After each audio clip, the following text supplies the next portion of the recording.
moi je comprends et je constate tous les jours dans ma circonscription, au quotidien, à Grenoble, dans mes différents mandats, la difficulté de finir le mois d'un certain nombre de nos concitoyens. Le sujet du pouvoir d'achat est un sujet majeur qui a porté l'élection présidentielle. Et moi, je veux le dire et l'assumer sur ce plateau et le dire aussi aux Français et à ceux qui nous écoutent. Cette majorité a fait le job sur le pouvoir d'achat. Je rappelle que, à l'occasion de ce mandat, en 5 ans, les Isérois ont gagné 300 € par an de pouvoir d'achat.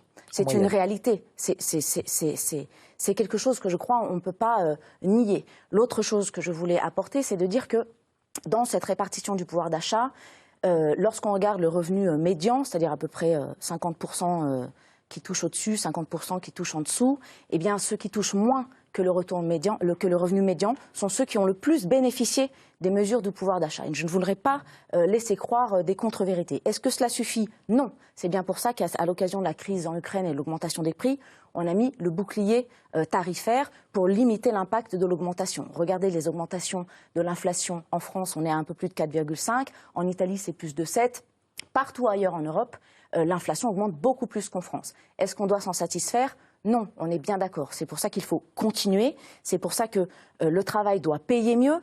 Et à titre d'exemple, là aussi, en 5 ans, le SMIC est aujourd'hui, quand on compte la prime d'activité, à 1 450 € net par mois. C'est la plus grosse augmentation du SMIC depuis 20 ans.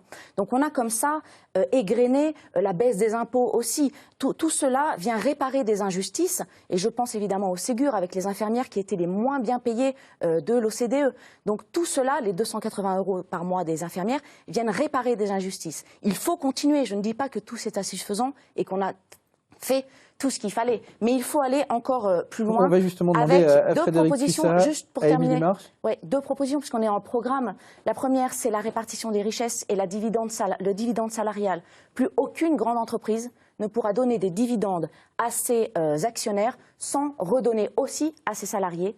Et deuxième dispositif, la solidarité à la source. Plus personne n'aura besoin de pointer au guichet pour toucher ses allocations familiales, son RSA, ses APL.